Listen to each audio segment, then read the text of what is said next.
when I got out of jail in October, I decided I would steal a tent and just live in the woods. I lived in the woods off of Coit Road in McCallum in North Dallas, and beside the railroad tracks. And I literally had sewer rats or wharf rats that would run across my head at night, wrestling through the branches of the trees above my tent. And I spent my days high on crack cocaine, walking up and down those railroad tracks day after day until the sun come up, because I was scared and paranoid of the environment that I had put myself in and my ability to make clear, sane decisions. And I was scared and fearful, so I did that until the sun came up each day. But my life had not always been that way. I did not grow up in a broken home. I had very loving, God-fearing parents, thankfully. My father was a Baptist preacher. My mother's here today, and I thank God for her. But my dad was a Baptist preacher. He was a very loving man. He was a God-fearing man. Everyone who knew my father loved and respected him. He was a very strong disciplinarian. For the younger people who may not know what that means that he took his belt and introduced it to my backside quite frequently. I actually used to think that my dad had instructions printed on the inside of his belt that read, "Apply liberally whenever necessary." Hebrews 12 and verse 6 says, "For whom the Lord loveth, he chasteneth, and scourgeth every son whom he receiveth." If you don't hear another word that I say this morning, I would pray that you hear these words. Perfect love requires discipline. Perfect love requires discipline. The word scourge refers to an instrument of discipline. My dad chose a belt. I remember when the day came that my father told me, he said, "Son, you're too old for me to discipline you with a belt." And I said, "Finally, the day has come." So he took a boat oar and cut it down to the size of a paddle and used that from then on. But I did not always adhere to discipline. I deserved every discipline, but I did not always adhere to that. I was a very rebellious child. If you told me not to do something because it would harm me, I wanted to find out for myself. I did not adhere to discipline. Very rebellious. And God will do the same thing in our lives. He will many times use an instrument to discipline us. In the story of Jonah, he used a whale. Finally, Jonah said, "Okay, I get it. I'm going to Nineveh." But God doesn't always use an instrument to discipline. I remember when I was in the second grade. My mother doesn't know I'm going to tell this story. I remember when I was in the second grade and my mother was deathly ill. My father was leaving the house, and I don't remember what he was leaving for, but I'm sure it had something to do with church business. And he told me, he said, "David, your mother is ill and she's going to bed, and whatever you do, don't leave the house." So as soon as my father left and I knew that he was gone and the wheels had left the driveway, I left the house. And there was a tree that grew over a barn out back that had a rope hanging from the tree. And I always wanted to climb that tree and get up on the barn and swing from that rope. And I thought this was the perfect opportunity. So I scaled the barn, I climbed out onto the tree limb, I put my foot in a noose in the rope and swung away from the barn onto the branch and swung there. And I tried to swing back to the barn, and I couldn't reach it. So I put both feet in the noose, and I tried to get enough momentum to swing back to the barn, and I couldn't reach it. So I worked the noose down to my hip, and I tried to swing up to the branch, and I couldn't reach it. So I decided in my youthful ignorance to work the noose down under my arms, and I swung there and cried for help.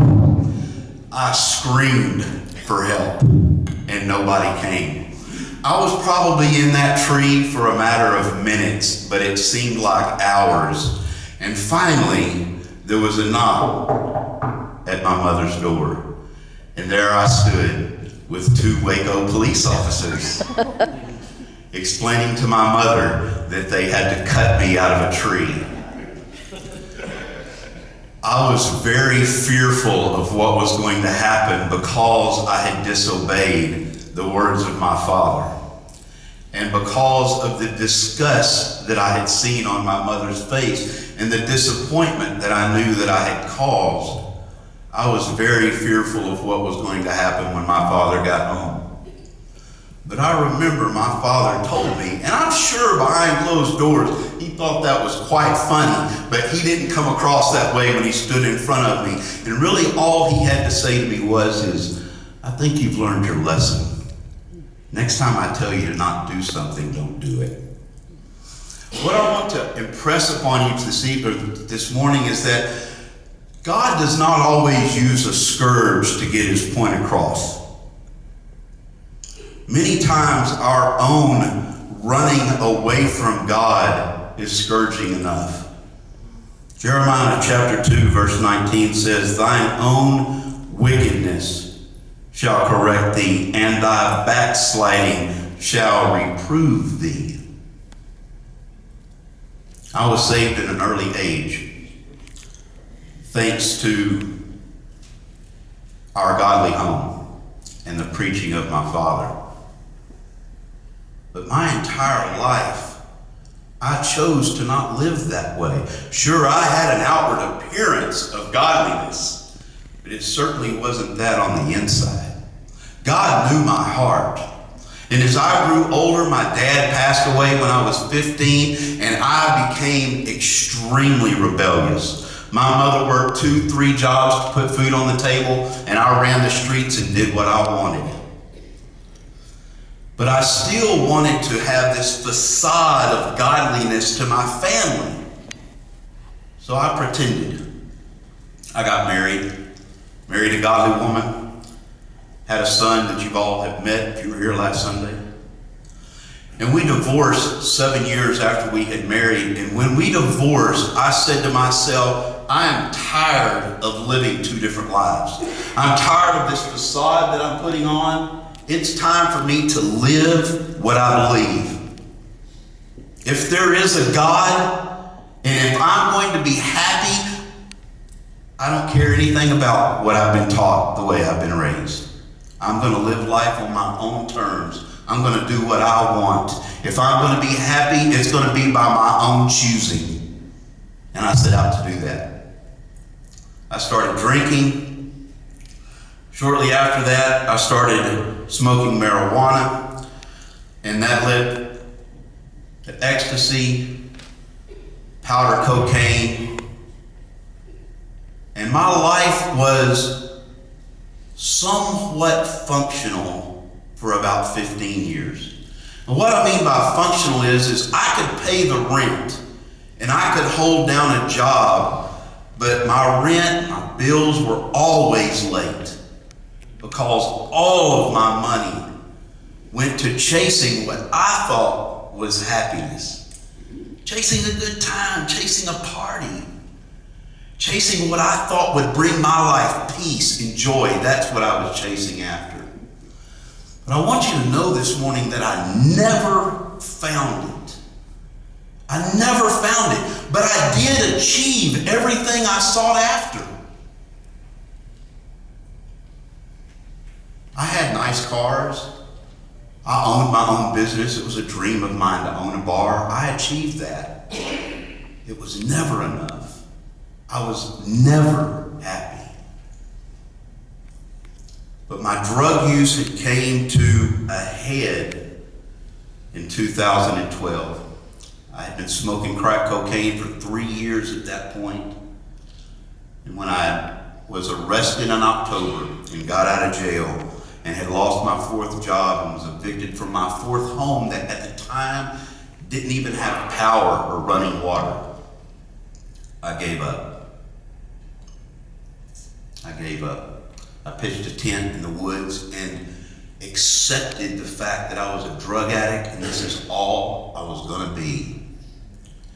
And I wandered those tracks all night long, accepting who I was. But something happened. There were a series of events that brought me to this place, and we don't have time this morning for me to explain each event, but something happened. And the night of November 26, 2012 was the last time I took a hit of crack cocaine. And I knew that was the last time. I made a deal with God. Ever made a deal with God? I made a bargain with God. I said, God, I don't know what it's going to take to deliver me from this because I am truly a slave and in bondage to this. Every time I try to quit, every time I have $1 in my pocket, I spend it on drugs. I don't know how to deliver myself from this. I need your help. And if you will help me, if you will deliver me, I'll do anything you want me to do. I'll serve you. I'm ready. I'm broken. I'm at the pit, at the bottom. I'm willing to be used. I want to read a few verses to you and then I'll close. But 2 Samuel chapter 22 and verse 2 said, "The Lord is my rock and my fortress and my deliverer." Psalms 34 verse 4 says, "I sought the Lord and he heard me. He delivered me from all my fears." Psalms 107 and verse 6 says, "Then they cried out to the Lord in their trouble, and he delivered them out of their distresses." And what I want to leave you with this morning is when I was walking those tracks, November the 26th, 2012, and I cried out to God to deliver me, that immediately he was there. Just like that. Immediately I had a sense of peace and calm that everything was going to be all right. I didn't fear what lied ahead. I knew everything was going to be okay. And from that point on, I went down a road of following him. Everything that I did from that point on was seeking a relationship with God. I knew that that was the answer. I just didn't know exactly how to go about it. But fortunately, he put the people and the tools in my way and in my path to learn how to figure that out. And then lastly, Galatians 5. Verse number 1 says, "Stand fast, therefore, in the liberty by which Christ has made us free. Do not be entangled again with the yoke of bondage." And what I want to leave you guys with this morning, and especially my brothers, is we don't have to turn back to that. Once God delivers us, he gives us the power to stay delivered. We just have to accept that. Thank you.